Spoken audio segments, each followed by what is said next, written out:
국내 코로나19 백신 접종이 시작된 지 100일이 넘었습니다.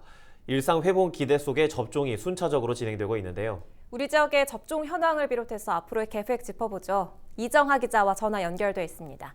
이 기자, 현재 우리 지역 백신 접종 어떻게 진행되고 있습니까?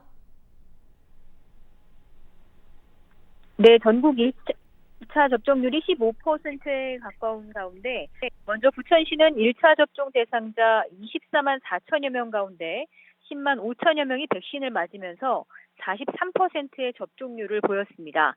이 가운데 2만 5천 명은 2차 접종까지 완료해 10%대 접종률을 보이고 있습니다.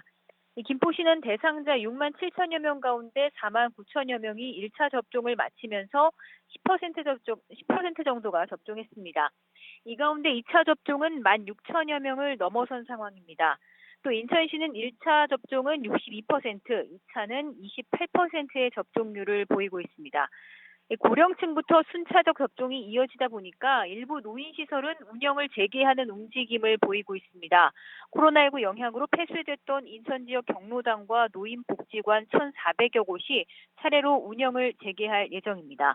이에 따라 인천에서는 백신 접종 후 2주가 지난 경우 예방접종 증명서를 제출하면 해당 시설을 이용할 수 있게 됩니다. 이렇게 고령층을 중심으로 초반 백신 접종이 이어지고 있는데 이제 새로운 연령대에 대해서도 접종이 시작됐죠. 네, 그렇습니다. 7일부터 연령대가 다소 낮아져 60살에서 64살에 대한 접종이 시작됐고요. 30살 미만 군 장병도 백신을 맞습니다. 60살에서 64살에 대한 아스트라제네카 백신의 1차 접종이 동네 의원 등 위탁 의료기관에서 실시됐는데요. 또 30살 미만 군 장병도 군 의료기관에서 화이자 백신을 접종하게 됩니다. 오는 10일부터는 이 30살 이상 또 예비군과 민방위 대원들을 대상으로 또 다른 백신인 얀센 접종도 시작이 되는데요. 이 밖에 18살에서 59살에 해당하는 접종은 오는 7월부터 시작해 하반기에 이루어질 전망입니다. 이와 함께 자녀 백신 접종에 대한 궁금증도 많으실 텐데요. 지난 4일부터는 자녀 백신에 대해서도 60살 이상이 우선적으로 맞을 수 있도록 했습니다.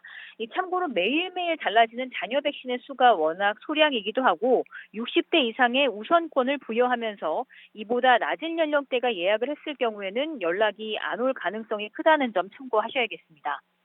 오는 9월까지 전 국민의 70% 정도인 3,600만 명에 대한 1차 접종을 마무리하는 게 목표입니다. 방역당국은 이후 2차 접종까지 돌입해 연말인 11월까지는 집단 면역을 달성하겠다고 밝혔습니다. 네, 이 백신 접종이 계획대로 순조롭게 이루어져서 일상으로 복귀하는 날을 기대해 보겠습니다. 자, 마지막으로 우리 지역 코로나19 신규 발생자 상황도 짚어줄까요? 네, 백신 접종이 순차적으로 이루어지면서 일상 회복에 대한 기대감 커지고 있습니다. 이런 가운데서도 여전히 지역 내 소규모 감염들이 잇따르고 있는데요.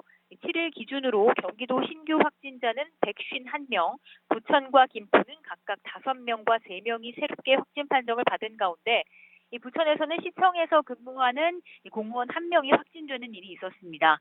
이 밖에 인천의 추가 확진자는 15명이고요. 부평과 계양은 각각 3명과 1명이 확진됐습니다.